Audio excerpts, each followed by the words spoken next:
والمرسلين سيدنا محمد وعلى آله وصحبه أجمعين أما بعد. Jamaah asar rahimakumullah. Ulama termasuk masyhur namanya adalah Sufyan Ats-Tsauri. Beliau adalah ulama tafsir, ulama hadis, ulama fikih. Masyhur namanya di mana-mana sampai detik ini. Di suatu saat ketemu Sufyan dengan sahabat lamanya yang sama-sama waktu masih kecil-kecil, namanya Syaiban. Itu Syaiban pengembala. Di saat sudah dewasa ketemu Syaiban dengan Sufyan. Artinya sama kalau kita teman SD dulu, kalau ketemu kita bisa bayangkan seperti apa kira-kira reaksinya. Nah, pendek cerita, ketika masuk waktu sholat, berkatalah Sufyan, Syaiban, kau imam. Kata Syaiban, kenapa saya? Engkau kan ulama, hafal Quran, hafal hadis, ahli fikih, engkau yang imam. Kata Sufyan, oh Syaiban, menurut ilmu fikih, karena memang ahli, menurut ilmu fikih, yang afdal imam adalah tuan rumah. Saya kan tamu, yang tuan rumah engkau, maka kau yang imam. Maka tampillah Syaiban yang pengembala ini jadi imam. Di saat sholat menggerutu perasaannya Sufyan di belakang.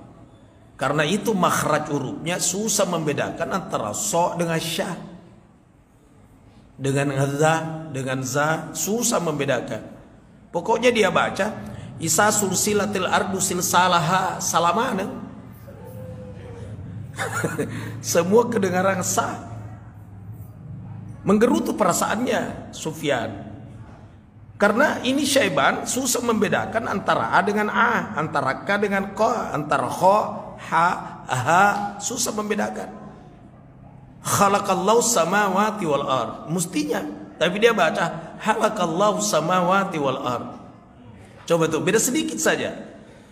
Khalaqallahu samawati wal ard. Allah telah menciptakan langit dan bumi. Tapi dia baca Halakallahu samawati wal ard. Allah telah mencukur langit dan bumi. Beda sedikit saja.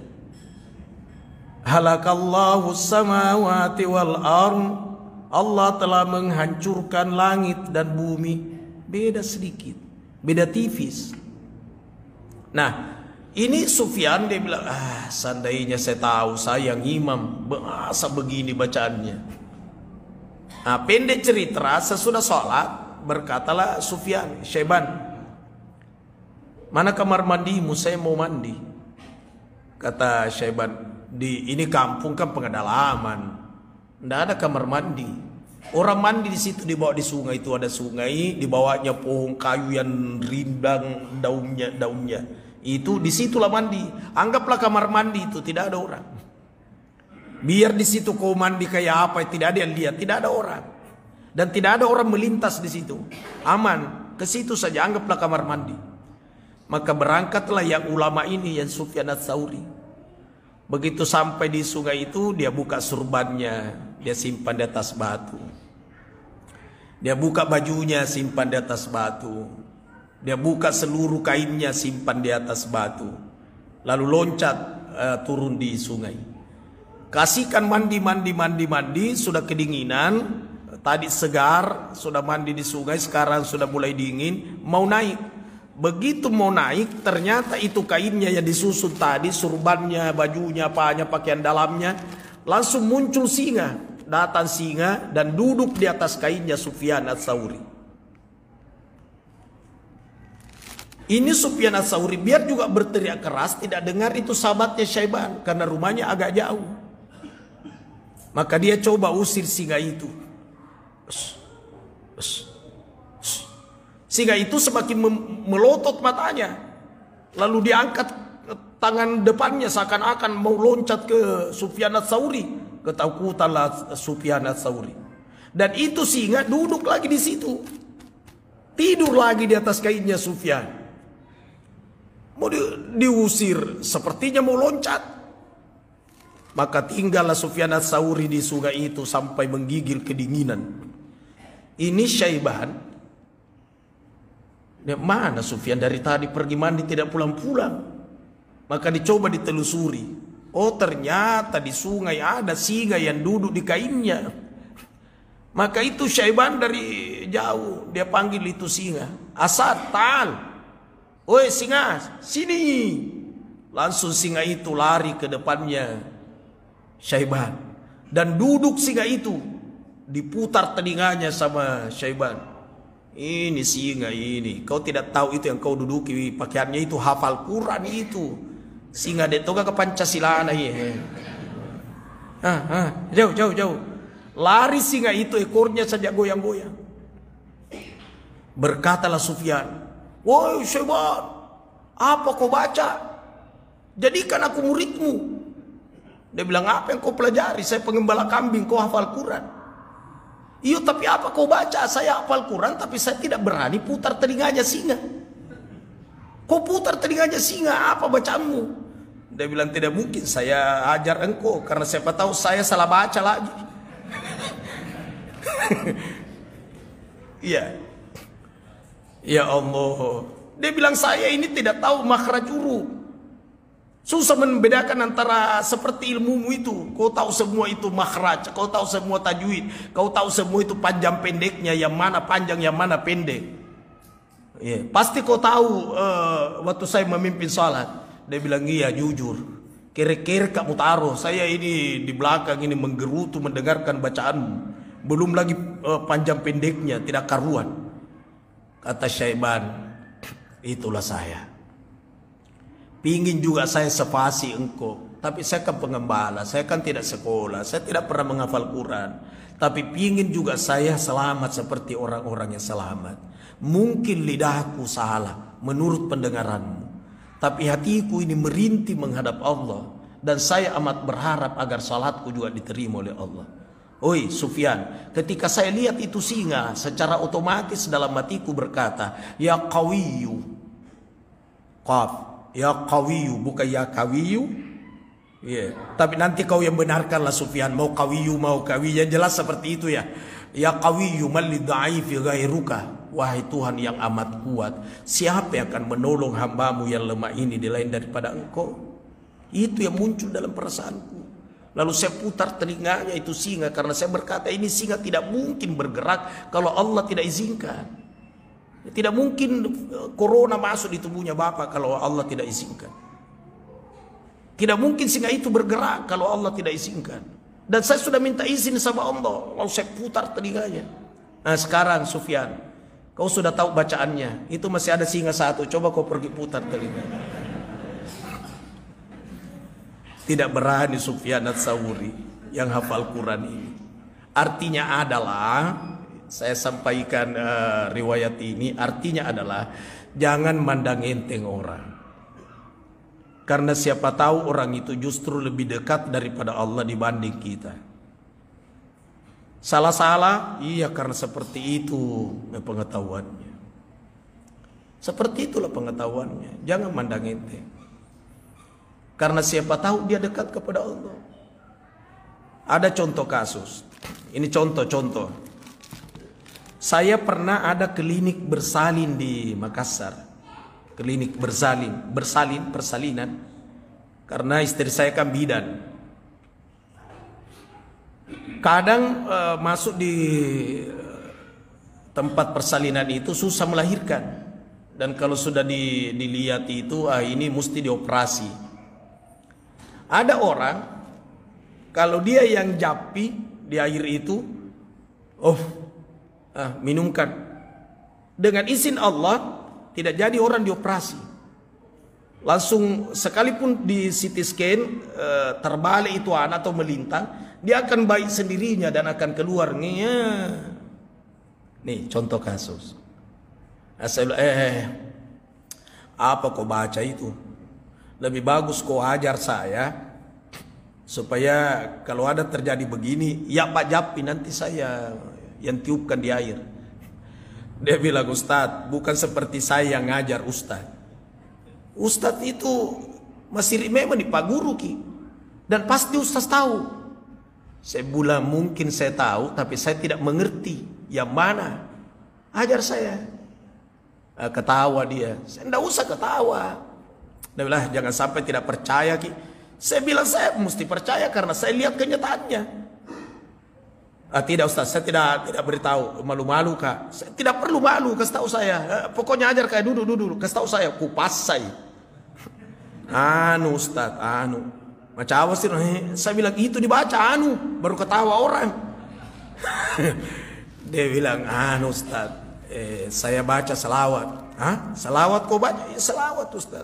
Saya bilang, Allahumma salli ala sayyidina Muhammad. Oh, ya Allah, mudahkan anaknya keluar sebagaimana mudahnya keluarnya bapaknya. Oh, masuknya? Apa masuknya ini? Dia bilang, itu saja yang muncul dalam hatiku. Lo mau yang masuk anak-anak turupeko gama lo mau masuk na ambona. Mudahkan keluar anaknya sebagaimana mudahnya keluarnya bapaknya. Oh, saya bilang, sambarannya ini bacanya. Dia bilang, makanya tadi saya bilang saya tidak mau ajar Ki, karena ini yang begini-begini ini. Pendek cerita, di suatu saat ada orang yang tidak bisa lahir lagi anaknya. Saya tunggu kak, wisen nih Pak bacaan perlu terima. Saya sudah terima itu bacaannya. Udahlah, tunggu saya. Letun, ambil air aku cepat, aku japi. Batin aku japi, Allahumma salli ala sayyidina Muhammad, ya Allah, mudahkan keluar anaknya sebagaimana mudahnya keluarnya bapaknya. Oh, minum kamu. Capu nih air aku tidak mau keluar, dioperasi. Dioperasi, disesar. Artinya adalah itu keberkahan ilmu. Kadang diberikan di sini tidak. Diberikan ini di sini tidak. Jadi jangan mandang enteng orang. Karena boleh jadi bacaan sama, keberkahan beda. Itu. Ada contoh kasus lagi, orang telan tulang ikan di lehernya. Sudah di CT scan nampak tulang itu. Dan sudah jadwalnya dioperasi. Ada orang yang mikul karung, memang kerjanya buruh, mikul karung beras. Sudah dilihat orang ini pemikul, langsung dia bilang, ya kenapa itu? Mau dibawa dioperasi, ada tulang di lehernya. Langsung dia buang karungnya. Dia turunkan karungnya dia. Mau dioperasi di mana? Di rumah sakit, ada tulang di sini. Dia mendekat, dia bilang, yang mana di mana itu tulangnya? Di sini. Nah, kasih begini sih. Allahumma shalli ala sayyidina Muhammad. Coba aku menelan lagi. Apa kau rasanya? Sudah tidak ada. Tapi tetap sampai di rumah sakit di CT scan kembali, ternyata tulang itu sudah hilang. Padahal buru tukang angkat karung. Subhanallah. Nah, inilah saya maksud. Jangan suka mandang enteng orang, karena keberkahan itu kita tidak tahu. Bacaannya menurut pendengaran kita salah, tapi biarlah salah dari segi lafaznya, tapi mungkin hatinya mendidih, merintih menghadap Allah. Ya Allah. Coba bayangkan itu tadi Sufyan, ulama itu, ulama besar. Sementara Syaiban pengembala. Cuma memang untuk kalau kurang fasih bacaannya dan ada yang fasih lebih bagus kita jadi makmum lah. Cocoklah Pak Imam tampil jadi imam karena dia di situ. Tapi kita juga yang fasih jangan mandang enteng orang. Siapa tahu dia bercucuran air matanya menangis itu kasihan di tengah malam menghadap Allah. Sampai dia merasa dekat kepada Allah. Iya. Padahal lidahnya ini tidak fasih. Itu Nabi Musa tidak fasih itu. Kalau ngaji tidak fasih. Lidahnya pendek Nabi Musa. Malah pidato tidak fasih. Sampai diutus juga Harun. Harun inilah yang pidato, tapi konseptor itu adalah Nabi Musa. Nah, ini dari segi kefasihan. Nah, tapi kalau kita salat dan ada yang fasih, doronglah yang fasih. Ada masjid di Makassar itu namanya Raudatul Muflihin di Pasar Terong, masjid besar. Tukang azannya biasa di situ orang tua. Dan kalau dia yang azan, Biasanya anak muda itu ketawa. Malah kadang anak muda bilang, serius lagi. Itu. Tapi ini orang tua selalu mau tampil azan dan marah kalau bukan azan. Kalau bukan dia marah. Sampai ada orang yang mau ganti dia pulang ambil parang. Jangan kau tegur saya, biarlah saya yang azan. Iya tapi sambemui setoi kan begitu. Dia bilang saya ini sudah tua, mau mengumpulkan bekal untuk akhirat. Kau masih muda jadi jangan dihalang-halangi saya. Persoalannya itu kalau azan poso toni anyala cala, siapa yang tidak ketawa? Tapi tujuannya ini orang tua bagus, dia juga ingin meraih pahala. Karena itu yang tukang azan, seandainya ditulis itu dosanya, sepanjang suaranya itu berapa kilo didengar, itu terhapus semua. Contoh, pernah judi tanggal sekian, itu kira baru 1 jengkal itu tulisan. Jadi kalau suara mic ini 2 kilo dosanya ditulis terhapus semua. Ini tukang azan nih. Tapi jaki berlomba si kiasan mengharibi. Ini orang selalu mau azan karena dengan dasar itu. Padahal kalau hanya meraih seperti itu tidak usah azan. Biarkanlah yang bagus suaranya azan. Bapak tinggal mengikuti apa yang dibilang itu muazzin. Jadi kalau dibilang Allahu Akbar, Allahu Akbar, kita juga bilang Allahu Akbar, Allahu Akbar. Asyhadu an la ilaha illallah, kita juga bilang asyhadu an la ilaha illallah. Ikuti apa yang dia bilang. Hayal salam masyaallah, hayal falah masyaallah, la haula wala quwwata. Maka engkau mendapatkan pahala sama pahalanya yang muazzin itu. Tuh, sama kan? Jadi tidak perlu berlomba untuk jadi muazzin karena semua dapat pahala kalau mengikuti apa yang dibilang yang azan. Demikian pada sore hari ini, nanti kita sambung kembali. Allahu a'lam bishawab. Bismillahirrahmanirrahim. Alhamdulillahirabbil alamin. Allahumma shalli wa sallim ala sayyidina Muhammad. Allahumma faqihna fid din wa 'allimna at-ta'wil. Allahumma ij'alna minal ulama'il 'amilin wa min ibadikas salihin. Allahumma rabbana taqabbal minna salatana wa siyamana wa qiyamana wa ruku'ana wa sujudana wa tadarruana wa takhashshuana wa ta'budana wa tammim taksirana ya Allah ya rabbal alamin. Rabbana atina fid dunya hasanah fil akhirati hasanah wa qina adzabannar wa adkhilna jannata ma'al abrar ya aziz ya ghaffar rabbal alamin. Wa sallallahu ala sayyidina Muhammad walhamdulillahi rabbil alamin. Al-Fatihah. Amin ya rabbal alamin. Nanti malam untuk salat witir kunut. Untuk salat witir rakaat terakhir kunut. Ini sekedar mengingatkan. Assalamualaikum warahmatullahi wabarakatuh.